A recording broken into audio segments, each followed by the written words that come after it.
Welcome to Writer's Digest Presents. Hosted by the editors of Writer's Digest, this monthly podcast features conversations with writing and publishing experts whose insights will help ignite your creative vision, hone your skills, build your platform, and get your work out into the world.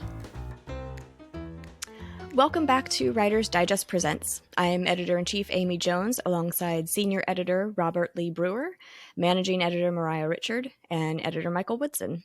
In today's episode, we're going to be talking about all things literary agents, what they do, how to find them, what to look for in an agent, and we'll be talking with agent Margaret Danko from Paper Overboard, a division of Irene Goodman Literary Agency. But first, a chat with the editors of WD. Hey everyone, how are you? Hello. Hey. Good.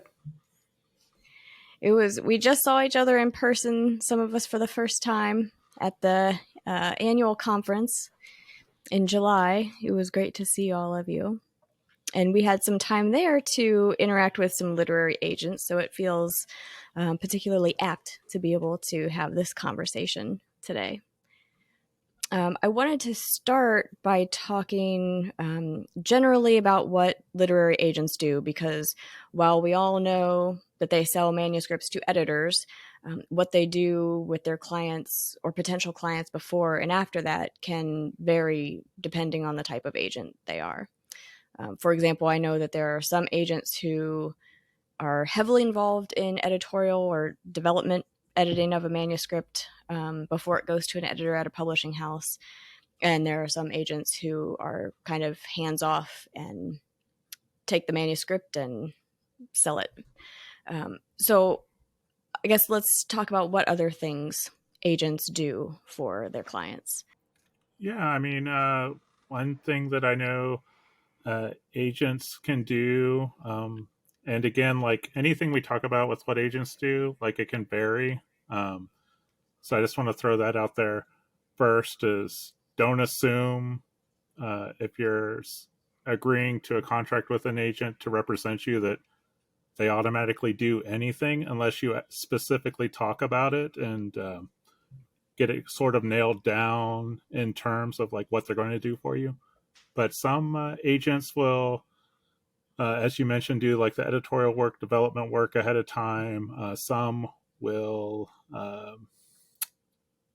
do things like promotional work and help publicize authors and help promote their careers. And I won't take everything that an agent does and give everyone else a chance to chime in. But when I think of literary agents, I think of somebody who like helps a writer with their career and career building.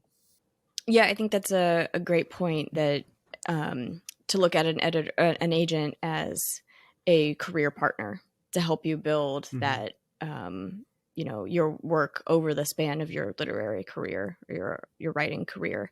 And I was going to say, one author I work with, I also work with her agent frequently, because even though I'm not acquiring books right now, the agent helps the author manage all of her other freelance writing, writing magazine articles for Writer's Digest, for instance. So they can also help with that sort of thing. Mariah, were you going to add something? Yeah, it's funny because before I started working here, I did not interact with agents at all. I was working in very like non-traditional publishing spaces. But since working here, I've noticed that like some authors are just more comfortable if all communication goes straight through their agent. So sometimes I'll work with authors and I'll never speak to them directly. I will be just speaking through their agent to them. And some will just like CC their agent on all our emails, which it's kind of like a safety net, right? Like the agent isn't really engaged in our conversation, but they're there just to keep an eye on things, just to make sure that everything's running really smoothly. And then sometimes I'll reach out to an agent and they will send me directly to the author, and the author and I will work together directly from there on without any like interference, I guess is the word, from the agent. So it's really interesting to see the different ways that agents will handle relationships with other industry professionals. And it really has opened my eyes to the fact that like these agents are tailoring that experience to the author's comfortability.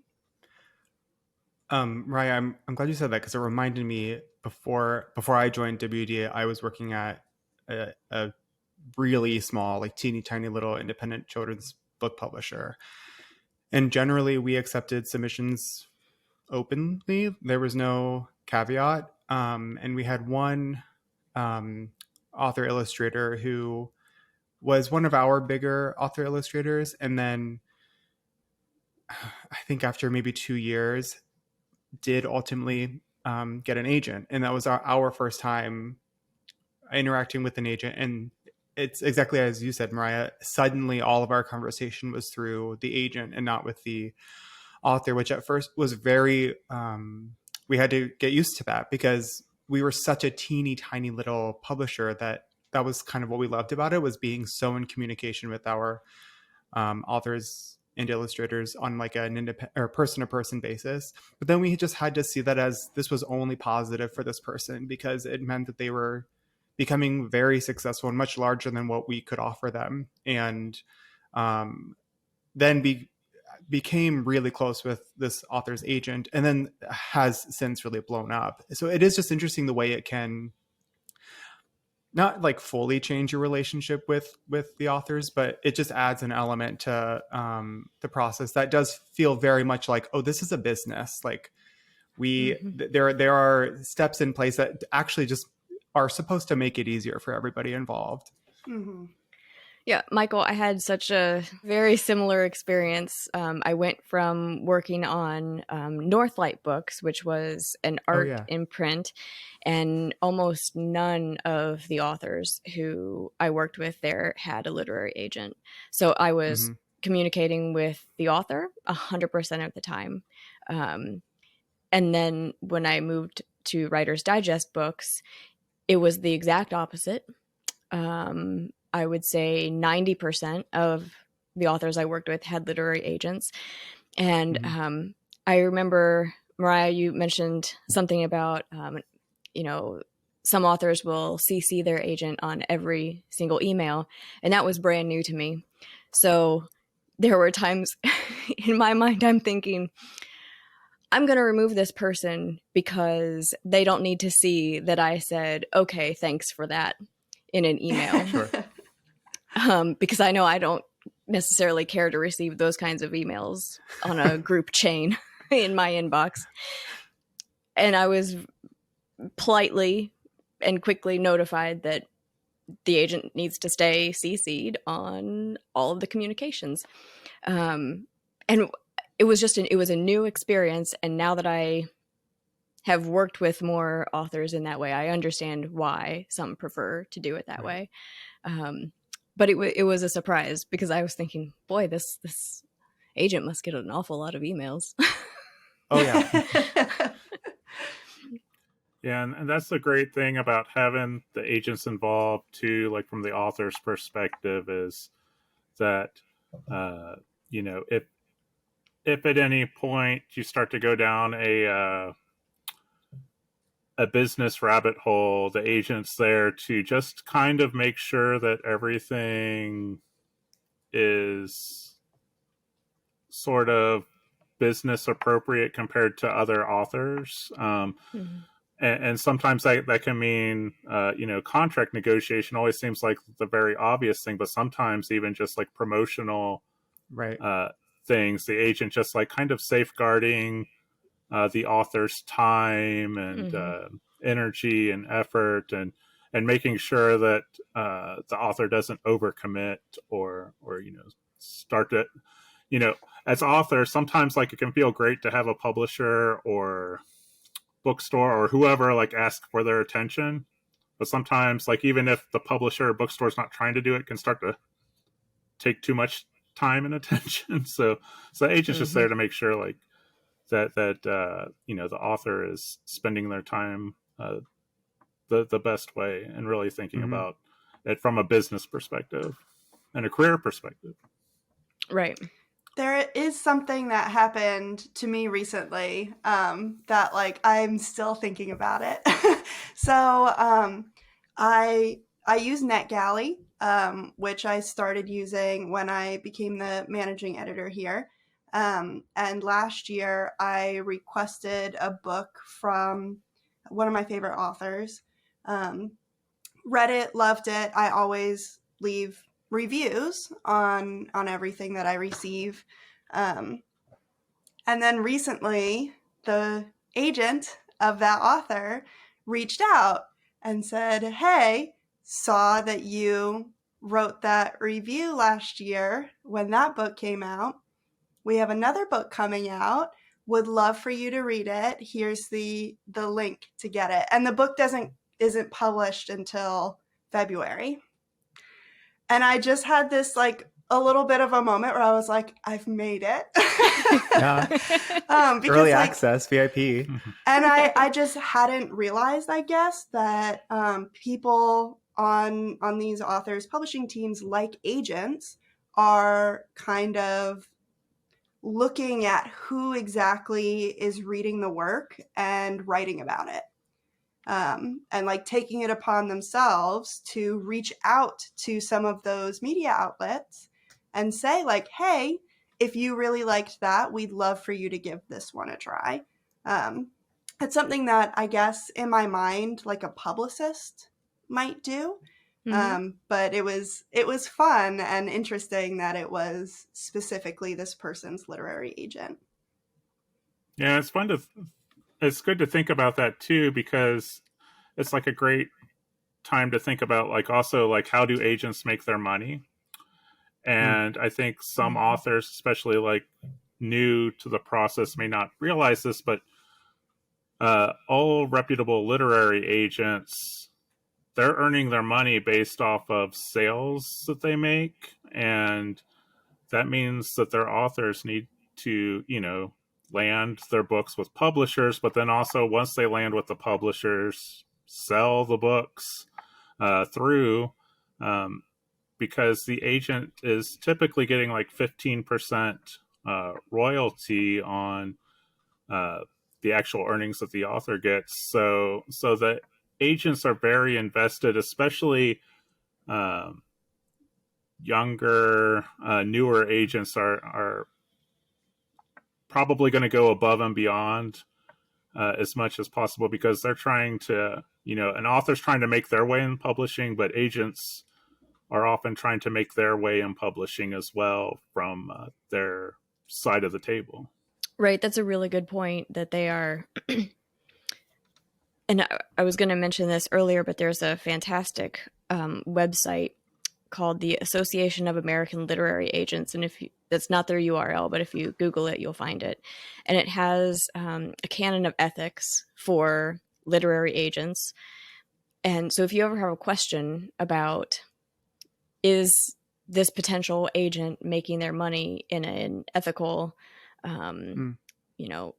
upstanding way, which is to say selling manuscripts to publishers or selling rights of their clients' books to publishers, if they're looking to charge you for other things in other ways, this canon of ethics can sort of help you navigate if that is appropriate or not. I think there are some agents who will have, personal websites where maybe they will offer query letter critiques, or, they will work with us on boot camps where they offer advice and do literary critiques, and they do make money that way. But oftentimes they will have stipulations that clients, through their personal work, they will not take on as clients in their literary agent business, because there is a conflict of interest there, and they should not be taking money in advance from potential clients whose manuscripts they're then supposed to sell, because that's just right. A weird kind of uncomfortable gray area that is not necessarily ethical. Yeah, definitely. Anytime an agent asks you to pay for an editing service like that, be aware that they're not representing you as an agent in that Mm-hmm. capacity. They're working for you as a freelance editor. And I think like that's where like the really dangerous gray area can come in, because people can think, well, I'm represented by this agent because they're looking at my manuscript and I'm paying them this much money. And it's like, they're not really representing you as an Right. agent, at least not in an ethical way, doing it that way. There are literary agents who will do development editorial type services and not charge you, because they're trying to fix up the manuscript to submit, or the book proposal to submit. But anytime they're charging you, that they're not actually like representing you as an agent. And you should be wary if they say that they are representing you as an agent Right. and charging you money at the same time. Yeah, that's a great way of framing it. Just a couple of other things that I wanted to note that agents do, that I've seen in recent days.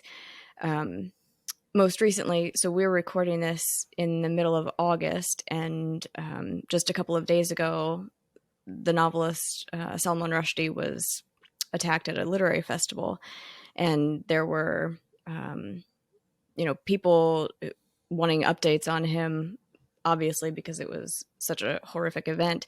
And his agent, Andrew Wiley, acted as his spokesperson during the initial hours and days of that. So an agent, your literary agent might also, hopefully for more positive reasons than that, might act as your spokesperson to the press. If you are in some sort of newsworthy event. Entirely separately, agents might represent estates of authors after they pass away. So the family doesn't have to deal with that. We had an article, and I can't remember what issue it is. Maybe our November, December issue. We have an article from Michael Laron talking about how authors can prepare their estates for, Oh yeah. I the actually future. think that's the September, October issue. Is it? Well, perfect. That's out now.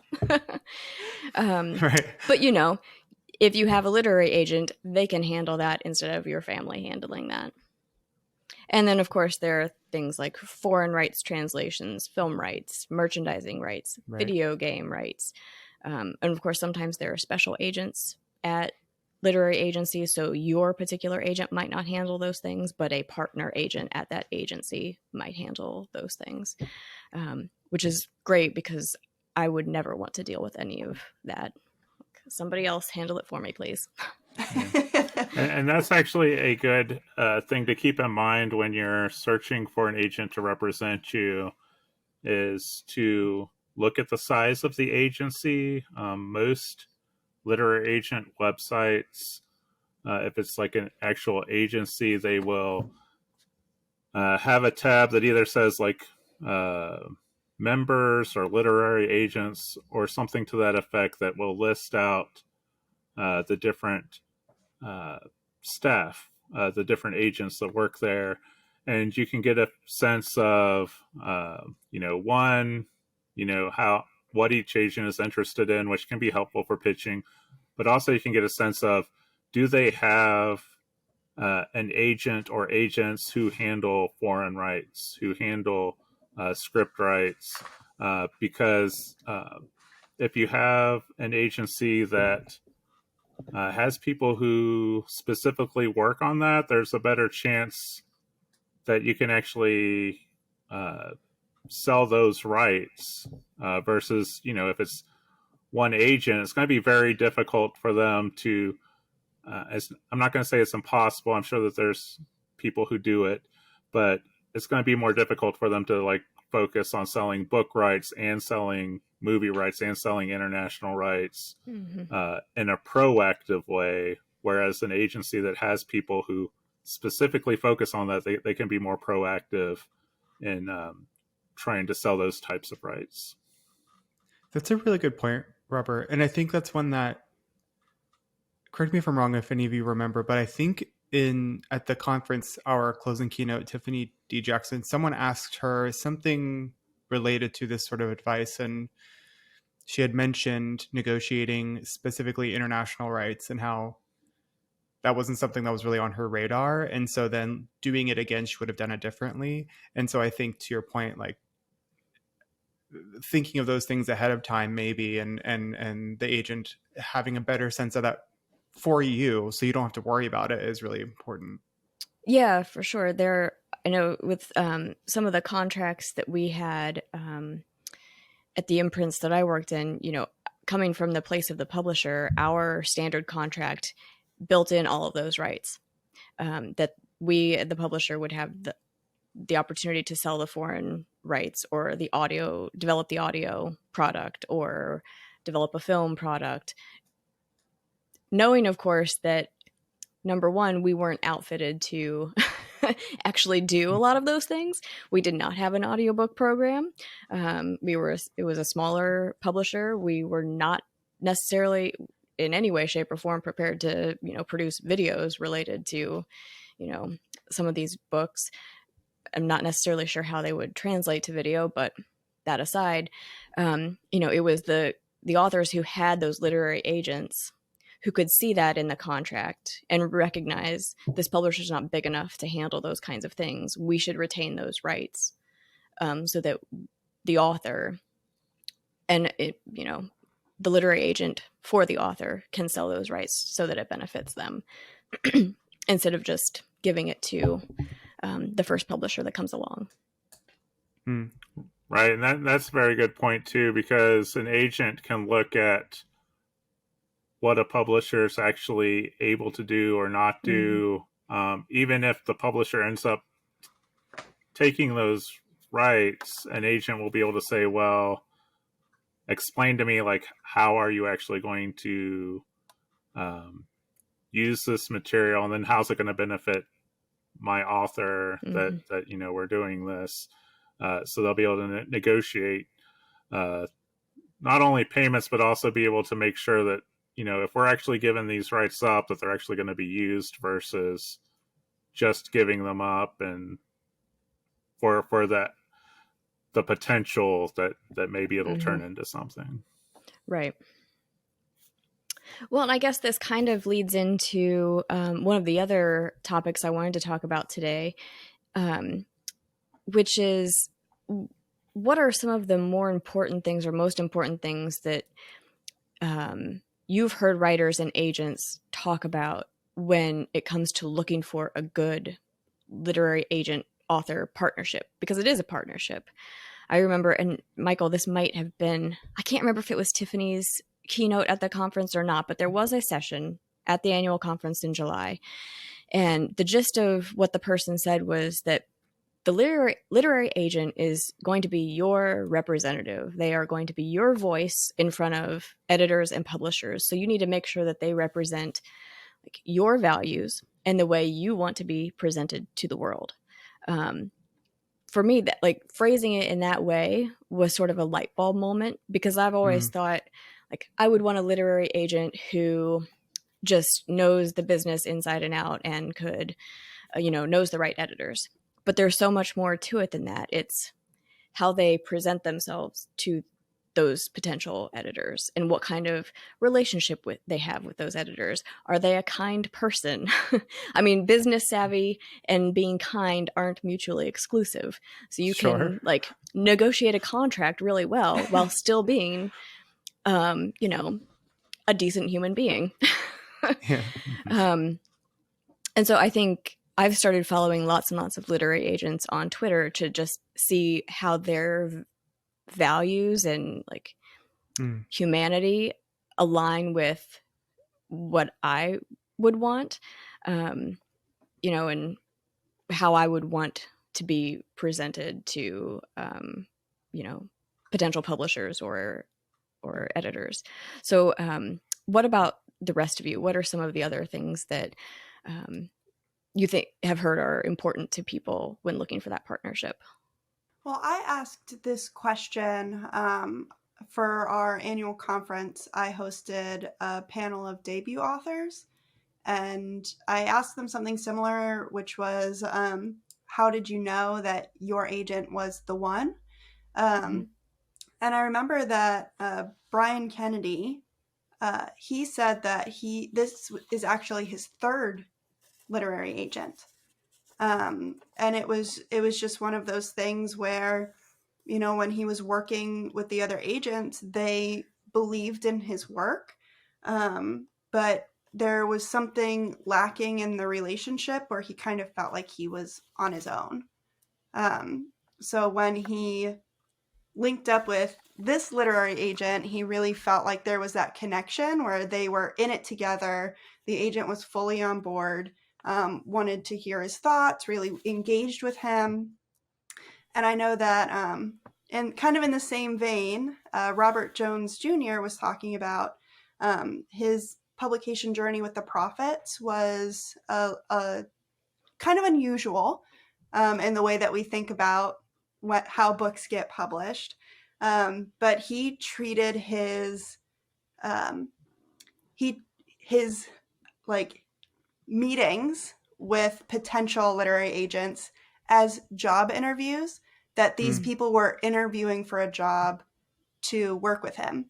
And he attributed that kind of mentality to just being naive about the way that publishing works. But when I mentioned that to friends of mine who are now literary agents, that very much impressed them. And they said, like, that's how you should kind of think about a literary agent. Like, this is somebody who is really going to work with you. And you want your visions to be aligned. You want this to be somebody who you feel comfortable communicating with, who you can see yourself working with for a really long time, and not just like, okay, well, I sense that something might not be gelling here, but I'm kind of afraid that this will be my only chance, right? So that kind of like changed my perspective, thinking about like as a writer, how I think about literary agents, where like they should, like, it shouldn't just be like, please publish my book, like, please represent me. There should, like, prove to me that you will do the representing that I'm seeking. That the conference in general really changed my perspective on working with agents, because I promise we had more than Tiffany D. Jackson there, listeners. But I think also in Tiffany D. Jackson's closing, she said something very similar that was like, they work for you. Like, agents are working for you. You can't be fired by an agent, basically. And it was just because I'm very like timid about it. I feel very like shy around it. But it's true. It's kind of like finding the right therapist. Like, but don't treat your agent like a therapist. I'm just saying, like, if it's not working out, it's like no bad feelings. You want to find the right person who has sort of the same desires for your manuscript as you do. Otherwise, you're gonna be pretty unhappy. Yeah, I think a lot of writers, like even experienced writers who haven't really been represented by an agent, or like early on in their career with an agent, is sometimes they think of it as like two sides of a table, where actually it's like a business partnership. A lot of times, like, agents and authors will refer to it as like a relation, like almost, it's not a romantic relationship. If it is, then there's something wrong, probably. But it's like a relationship where you're trying to come together and have, you want to have these different things, like the passion for the project is kind of equal. The vision for the project and projects, that you're kind of like on that same wavelength, and or that you can, like, really communication is like the really key thing, because even if you're going the wrong way, like I've communicated with so many authors over the years who talk about how great their agents are, and how sometimes like their agent is like the one person who can help them see that they're going down the wrong path on a project, in a way where they can keep moving forward on a new project. Mhm. So you need to be able to have like that communication is so important. And then also, like if you're a new author and you're looking for an agent, I think it's very important to just do your due diligence as far as like looking at track record. Like a lot of times there are young, hungry new agents who haven't placed anything, and sometimes that can be a great fit, but a lot of times they're working at an agency that has proven sales. And so you really want to try to find agents and or agencies where they've shown that they can actually sell through and do good by their authors. And also always keep in mind that even if you think you found the right agent and you're like 6 months, a year, 2 years down the road, think that the relationship isn't working or that it's stalling out, don't be afraid to back out of that relationship and try to forge a new one with someone else. Mm-hmm. Robert, what you said about hungry new agents hit on something that I wanted to mention too.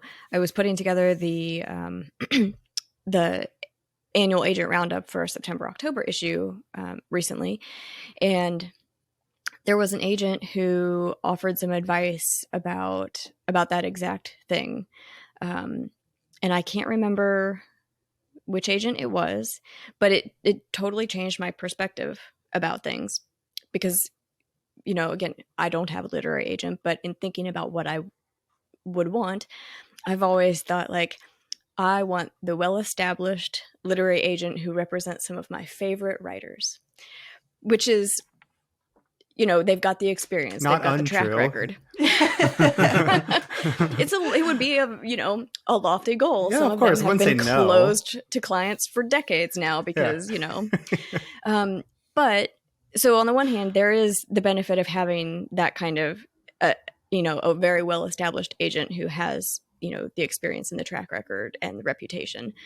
On the other hand, with a younger agent, or maybe not younger is the wrong word, a newer agent who hasn't developed their full list, one of the benefits of that is you get more of their attention. You aren't, the 100th client on their list. I have no idea how many clients agents take, PS. But you wouldn't be, just one in a number to them. You would have more of their attention. And I think for me, I, changed my mind in that I wouldn't necessarily want to have that big name agent, who represents all of my favorite writers, but rather, is there a newer agent at their agency who could partner with that more established person who, they could be their mentor and guide them, but I would have the benefit of having someone's more undivided attention. Because I think there's benefit to that too. Yeah, and going off of that point, I think it is really important to remember that like we are in a really great period of growth in our industry where we're really looking at the systems that are in place and asking why there's not more diversity. And right now there are so many, especially agents of color, coming onto the scene. And if that's something that's really important to you, like I know thinking about, I've been thinking more seriously about my own, like a literary agent I would want to work with. And to me, like, I just know I would have to work with somebody who is openly queer, because that's the stories that I write, that's my audience. And I really want somebody who comes from not just like a similar background to me, but who can like understand very personally the experiences of my characters and my readers. So if that is something that is important to you, whether it comes from your culture, your racial identity, your sexuality, your gender identity, like some of those agents might be a little more green. And that's okay because we are in this like really wonderful area of growth. But like Robert and Amy have said, like make sure, if they're not established, if they haven't kind of proven themselves, what about the people that they work with? What is their agency like as a whole? Because what I do know about these agencies is that they are a wider support system generally. So even if they're a younger, we keep saying younger, but we mean like novice, a novice agent. Yes. If they're newer to that role, the other more senior agents at the agency will be helping them along.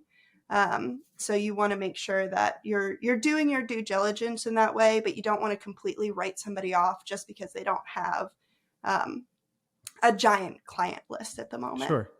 Right. And I think it's good to keep pointing out the novice part, because there are agents who are literally younger, but then there are some agents who are new, who have been working in book publishing for like 20, 25 plus years, and then fill the call to become an agent. So like they're considered new novice agents because they don't have any clients yet. So there are different types of novice agents out there. Yeah, Right. for sure. So I think one of the last things I wanted to talk about, and we hit on one of these ideas earlier when I mentioned the Association of American Literary Agents, but I wanted to talk about what are some of the ways to find, what are some of the most reliable ways to find reputable literary agents, because I think it would be, it's the scam agents are pretty easy to find. They come to you offering some sort of magical money that will not appear. But I think there are a lot of easy, reliable ways to find reputable agents. And I'll just start with the one, just because I kind of referenced it in talking about what kind of agent I would want. But I always look in the acknowledgments of books by the authors I like. Some of my favorite pages, maybe they're not my favorite pages, some of the most informative pages of books that I read are the copyright page and the acknowledgments, because they just contain so much behind the scenes information, like who has worked on the book, who the literary agent is, who some of the freelance or even not freelance editors who've worked on the book. But if there are certain books that by authors who you are going to like, checking out the acknowledgments is one way to find a potentially great agent for yourself. That thinking about that is one of my favorite ways to pieces of advice, as well as our agent roundup that's coming out in the magazine, because it just feels like the most organic way to find the right person for you. Because I think a lot of people, I think this is understandable, they just especially like if you think about the first time you apply for a job, you're told to like apply for every possible job that you could do. A lot of those you don't really want, and don't waste your time reaching out to agents who are just not right for you, and are probably going to decline your manuscript because they just don't cover the kind of book you want to write. So looking at books that you do like, or that you'd like to read, and seeing their agents, I think is like an incredible place to start, because you've done all of the weeding, and you're getting to really to the point. And then I don't know about y'all, but with the agent roundup that we have coming out in the magazine, I took rigorous notes while I was editing Max. I was like, this is such good advice. It's like I don't have any excuses. Like, it's telling me right here, this person is looking for my kind of writing. And if I don't take advantage of that, then that's on me. So I think like I think Writer's Digest is a great resource for that. And then also coming to the conference, because we have so many agents that are there that you can talk to on a face-to-face way. And you never know what you'll leave that weekend. You might leave with a possible contract. Yeah, that's a good point, Michael. I'm glad you mentioned that about the live events. I was hanging out. This is the first time we've done a live event in 3 years. So the past two, which are 3 years apart, I've gotten to hang out in the Pitch Slam room on Saturday of the conference, which is the day everyone looks forward to or dreads or feels the combination of everything. Where they get to pitch agents face to face. And I think a lot of times authors go into that thinking it's one-sided, that only the authors want to find that success story. But I get to talk to the agents and the editors in that room before the event starts, in between the different sessions, hang out with them at lunch, and all of them that are coming to these events, like, they want to find the next success stories. They want to find the project that's going to succeed. So those in-person events, it's a two-sided thing. Like the authors are coming there wanting to find success, but the agents and editors, they want to find projects because they want to have another great book sale or another great book and author to represent their career. In addition to the live events, though, and this isn't going to help anyone who's listening to the podcast, which is why you should also watch the video on YouTube. But I've got visual representations here of Writer's Market and Guide to Literary Agents, two books that I personally edited. And Guide to Literary Agents in particular is a great resource for learning how the agent process works, the whole process of getting the books put together, sold, promoted, and everything. But then we've also got listings for all the different literary agents and agencies in there as well. It's a great starting point. And just one more thing I just wanted to mention is if there are agents that you're interested in, be sure to see if you can follow them on social media, because I think Amy kind of touched on this a little bit earlier. Like, that's a great way to get a feel for that personality of the agent, what they're looking for, what they're interested in. Now, when you friend them, I'm just going to tell you right now, don't pitch them. Don't say, "Thank you for accepting my friend request. Here's my book." Don't do that. Told me to do it. Yeah, it's very off putting to the agent, but instead just follow them, get a sense for what they're doing, and if there's an opportunity for you to participate in the conversation, by all means do that. Just don't pitch your project out of context there. Don't abuse that relationship. I think when you were talking about getting to know the agent's personality, a website that I really like for that is Manuscript Wishlist. I feel like sometimes, when you look at a professional website, it can feel a little sterile or templated is the word that comes to mind.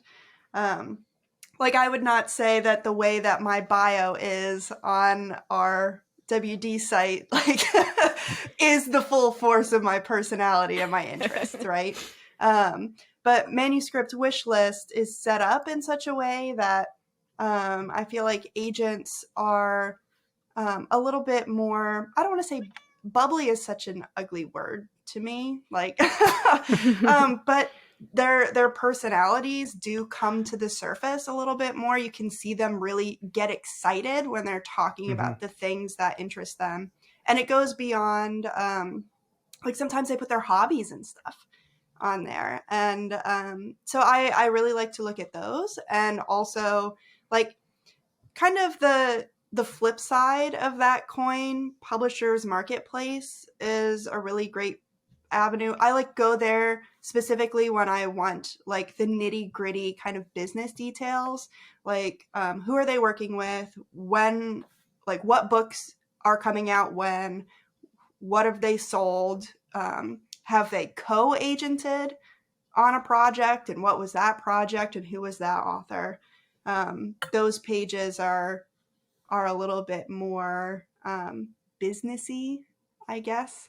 But I just like to look people up. I'm interested to see what they're doing, and it's also great research for us when we are putting together our annual agent roundup.